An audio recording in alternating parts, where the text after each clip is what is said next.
എല്ലാവർക്കും ഇഷ്ടമുള്ള recipe അല്ലേടോ fried rice. അത് കല്യാണ വീട്ടിലെ ഫ്രൈഡ് റൈസ് ആണെങ്കിലോ ആ സെയിം രുചിയിൽ തന്നെ ഞാൻ ചെയ്തെടുത്തേക്കുന്നത്. ഈ ഒരു സ്റ്റെപ്പ് മാത്രം മതി കേട്ടോ ആ സെയിം രുചി കിട്ടാൻ. എഗ് ഫ്രൈഡ് റൈസ് ചെയ്തേക്കുന്നത്. ചിക്കനാണ് വേണ്ടതെങ്കിൽ ചിക്കൻ ഉപ്പ് കുരുമുളക് മഞ്ഞൾപ്പൊടി ഇട്ട് വേവിച്ച് അതിൽ ആഡാക്കിയാൽ മാത്രം മതി കേട്ടോ. ഒരു കടായി ചൂടാകുമ്പോഴത്തേക്ക് എണ്ണ ഒഴിച്ച് അതിലേക്ക് കോളിഫ്ലവറും കൂടെ ഇട്ട് അതൊന്ന് പച്ചമണം മാറുമ്പോൾ മുട്ട പൊട്ടിച്ചൊഴിച്ച് ഈ ഒരു രീതിയിലേക്ക് മാറ്റി വയ്ക്കുക.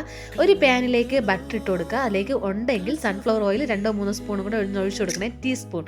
ശേഷം അതിലേക്ക് ക്യാരറ്റ് ബീൻസ് ഇട്ട് നന്നായിട്ടൊന്ന് വഴറ്റിയെടുക്കുക. ആ ഒരു പച്ച ഇത് മാറുമ്പോഴത്തേക്ക് നമ്മുടെ വേവിച്ച് വെച്ചിട്ടുള്ള റൈസ് ഇട്ട് കൊടുക്കുക കേട്ടോ. ഗ്രാമ്പൂ, ഏലക്ക, കുരുമുളക് എന്നിവ ചേർത്ത് റൈസ് വേവിച്ചിട്ടുള്ള എത്രയാണ് ഡീറ്റെയിൽസ് എന്നുള്ളതൊക്കെ ഞാൻ കമൻറ്റ് ബോക്സിൽ കൊടുത്തിട്ടുണ്ട് കേട്ടോ. ശേഷം ഒന്ന് മിക്സ് ആക്കിയിട്ട് അതിലേക്ക് ക്യാപ്സിക്കവും നമ്മുടെ ഉള്ളിത്തണ്ടിലെ സ്പ്രിംഗ് ഒനിയൻ അതും അതിൻ്റെ കൂടെ തന്നെ ക്യാബേജ് കൂടെ ഇട്ട് ഒന്ന് മിക്സ് ആക്കി എടുത്തേക്കണേ. മിക്സ് ആക്കിയതിന് ശേഷം അതിലേക്ക് നമുക്കുണ്ടല്ലോ നമ്മുടെ സോയാ സോസില്ലേ അതാണ് ഒഴിച്ച് കൊടുക്കുന്നത്. സോയാ സോസ് എത്രയാണ് ഒഴിക്കേണ്ടതെന്നും ഞാൻ ഡീറ്റെയിൽസ് കൊടുത്തിട്ടുണ്ട്. സോയാ സോസ് ഒന്നും കൂടി പോകാൻ പാടില്ല, ടേസ്റ്റും വ്യത്യാസം വരാൻ കളർ ചേഞ്ചും ഉണ്ടാകും കേട്ടോ. ശേഷം അതിലേക്ക് നമ്മുടെ കുരുമുളക് പൊടിയില്ലേ അതുകൂടെ ഇട്ട് വറുത്ത് വെച്ചിട്ടുള്ളതും കൂടെ ഇട്ട് നന്നായിട്ട് മിക്സ് ആക്കി എടുത്താൽ ഫ്രൈഡ് റൈസ് റെഡിയാണ്. ഇതുപോലത്തെ റെസിപ്പീസിനായി നമ്മുടെ ചാനലൊന്ന് സബ്സ്ക്രൈബ് ചെയ്തേക്കണേ.